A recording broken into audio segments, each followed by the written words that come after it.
The ad hoc committee of the House of Representatives into the recall of old Naira notes has rejected the 10-day extension granted by the Central Bank of Nigeria, CBN.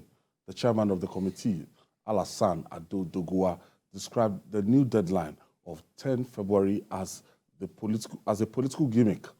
He urged the governor of the Central Bank, Godwin Emefiele, to comply with Section 20 of the CBN Act or risk a warrant of arrests.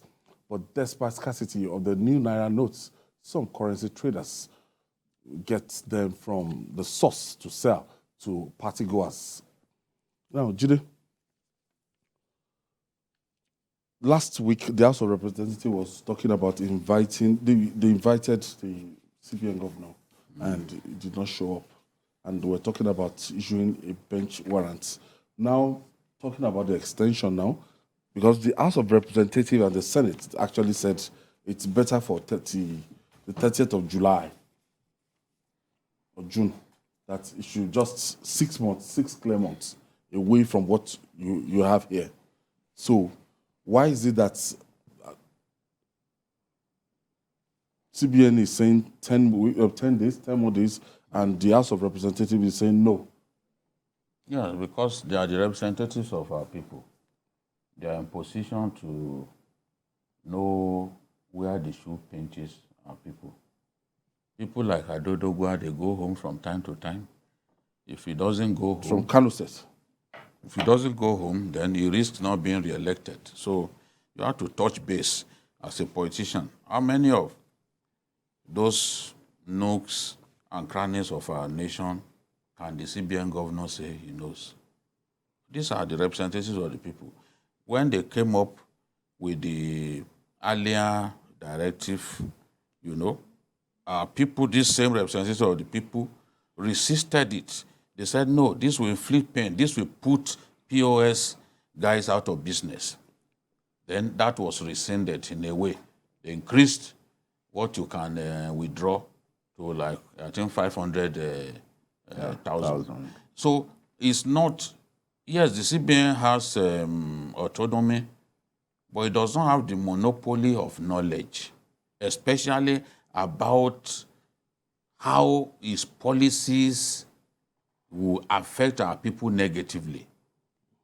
The people, the representatives of our people in the National Assembly, they get feedbacks from the people. And it is their responsibility to convey those feedbacks to policy makers, to people in government, to the executive. That is their job. Now, when they are invited to come and explain why they want to take certain actions, there's no reason in the world to stay away. The CBN governor can't say because he has the support of the president, then disobey the National Assembly. The executive, the judiciary, they're on the same level. And there is division of labor. There is a separation of powers.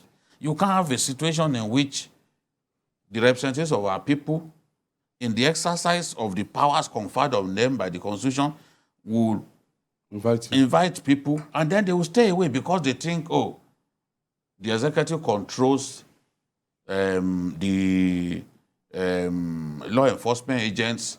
Therefore, maybe if they said the IG should bring you, the IG may not carry out that order. It is wrong. Emefiele has to go and face these people. Explain what you want to do in detail to them. Explain in detail, because these are the same people that if today you want to appoint a CBN governor, they have to approve. Yes. So you can't treat them with levity. You can't treat them like they do not exist. No, you can't do that. Go before them, explain why you want to do this. Some of them too have passed through the banking system. They have experience. They can come up with ideas that can even help you. Yeah. Yes, that's what I'm saying. That's the point I'm making. You know, people who have succeeded in business, people who have worked with multinationals, they will have ideas. Look at the other day when Faleke was in the course of his oversight function, discovered that a revenue generating agency of government that they still conduct business in analog module. And he said, come on, you don't even, up till now, you have not done anything to make your operations digital. He was shocked. But this is, if you did not try to find out, you will not know that things are that bad. And that's why we are not making enough money. So the CBN governor, just the same way that he didn't think that it was necessary to even tell the finance minister, who is a member of the board of the CBN, that they were going to do this kind of thing. The next thing we had, I don't need his approval. Nobody is talking about approval. It's just information. Courtesy. Courtesy demands that you notify him, because at the end of the day, working together, it's the whole country that will suffer if you fail to get it right. And we have seen the CBN governor routinely fail to get it right with his policies. You and I are living witnesses. These are not things that anybody needs to tell you about. You travel, you know how difficult it is now to even access dollars and the rest. These are symptomatic of failure.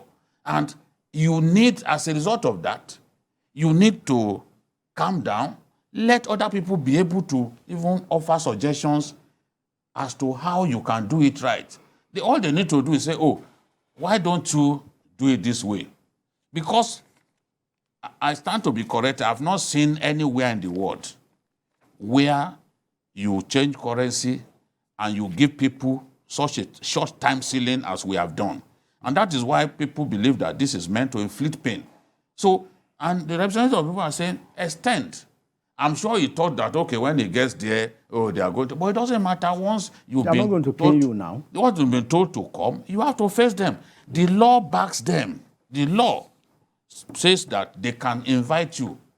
They can invite even the president. They can invite him, and the president is the father of all this.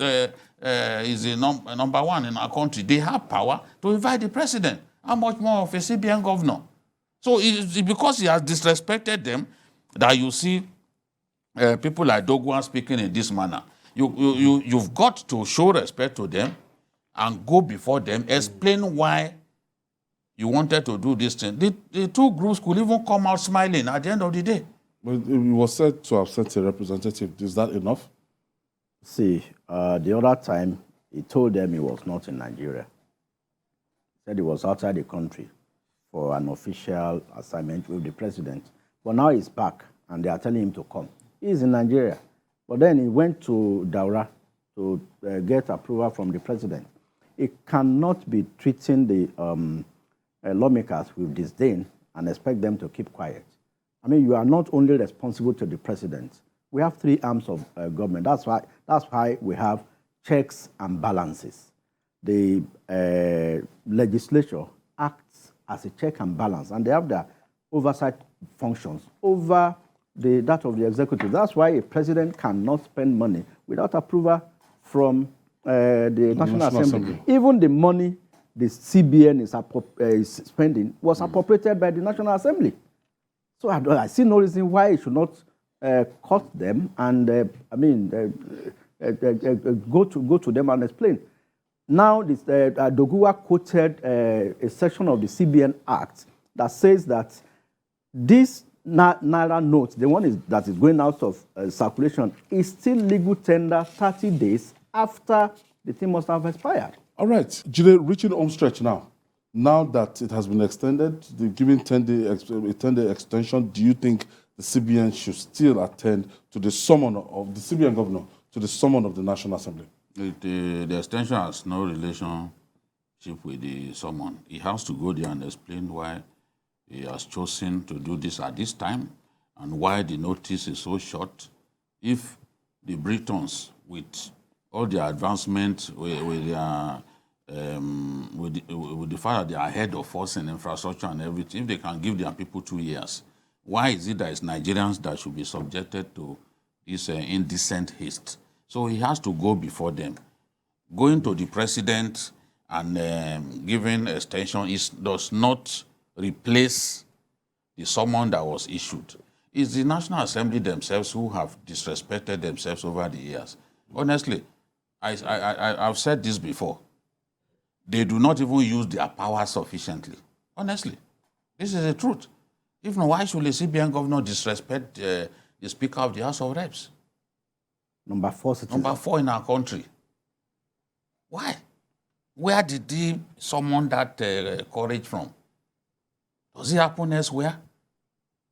No matter how loyal you are to the number 1, you are obligated, once they summon you, you have to go before them and explain. It doesn't, it's not more than explanation.